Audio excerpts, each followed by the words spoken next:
Hey guys, you're with Jane Eden, and if you haven't looked at it, I just did a piece about red flags, and this is kind of a follow-up to that. So if you haven't watched it, go over and check that out. But it's basically a response to a question that I was asked. I go in and talk to high school students about teenage pregnancy based on my experience, because I was a teenage mom.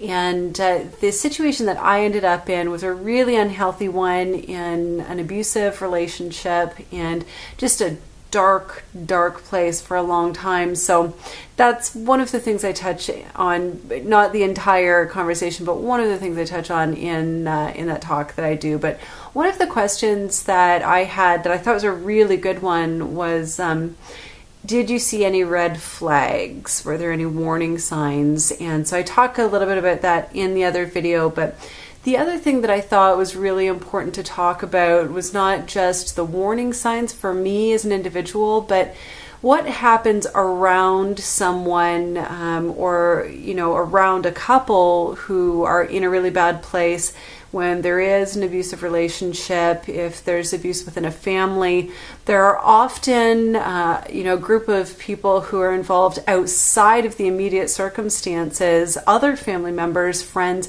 people who may sense what's going on, who know what's going on, who have heard something that is concerning, and who may or may not do anything about it. And we found out at a certain point that my son had talked to someone within his school, and I'll just say right off, it's a school he's no longer in. It's a school that he's been removed from, but the school that he was in, he spoke to somebody who he told about some of the physical things that were happening and some various other stuff that I'm not going to go into because that's his story to tell, not mine. But he did talk to somebody about things that were going on that were clearly not appropriate, and this person within the school system that he spoke to felt that he should be seeing a counselor. And so that individual called his father and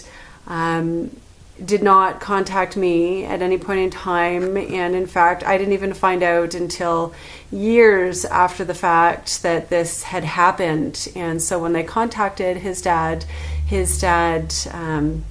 basically said, well, you know what can happen, if you talk about this, I'm going to get sent to jail. And that was obviously, scary enough that my son declined to have any further involvement with counseling services. But that situation really makes me furious in a number of regards that I'm not going to start ranting about here, but it definitely highlights one of the really massive issues when it comes to abusive relationships. Whether it's just between two people or if it's something that involves a whole family, if it's something that involves children, there are often, in fact, I would feel very confident to say there are always people outside of the immediate scenario who know what's going on. They have an inkling, they have a feeling, they've heard something, they know something, and they do nothing. And there's a general awkwardness and discomfort that we all feel when we see something, when we hear something. We're not really sure, but it makes us uncomfortable, and yet we stand by and we do nothing, and we're silent about it. We don't talk to the people involved because we feel awkward and we feel uncomfortable. And that has a lot to do with why these situations can continue to exist and be perpetuated, so that they're, because I work with a women's crisis services group, I am kind of maybe overly sensitive to hearing stuff like this in the media. But whenever I hear about a woman who has been murdered by a spouse or by an ex, and there have been, situations of domestic violence leading up to that, I often go through this same sort of, or I play out these, arguments in my head about why or how we can stand back and be silent. And, I think about my son's school, and this was a Catholic community. people who would say that they're good Christian folk, and to me it's pretty un-Christian to stand by when you know that a child is being hit and to allow that to continue, to not offer any services, to not get involved other than to point out to the abusive party that you know what they're doing. And I think we have to do a lot more than just witness it and stand back and do nothing. That especially when it comes to children, it's so important that we don't stand back and do nothing. And to me, that was the other piece of, yes, we need to know where there are red flags so that we can prevent situations from happening. But there's also another piece, and that's that there are certainly women and children who are in vulnerable situations, and it's just too much to expect them to be able to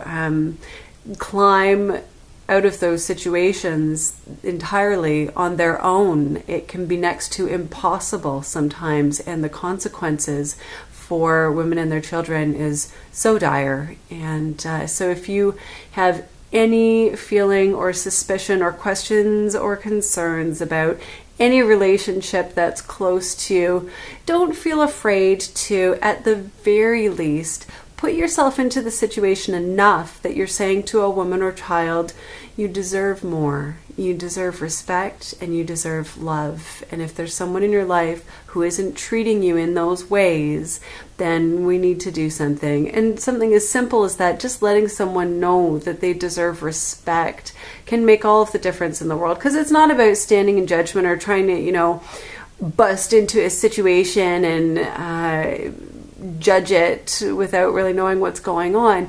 But we absolutely have to make clear that we all deserve a certain level of respect. And I can definitely tell you that as a woman who's been in a situation where I was treated with absolutely no value, no worth, and no respect, that it would have helped me to have heard that, and not just once, but maybe a few times from people as well, knowing that I deserved something different. And it's so easy to get cut off from people when you're in dark and challenging situations like that, that any little connection, any little warmth, any little thing that reinforces personal worth and value is going to make all the difference in the world. So I hope that you can do that for someone in their life, and that if you're watching this and there's something nasty going on in your life, that there's going to be someone who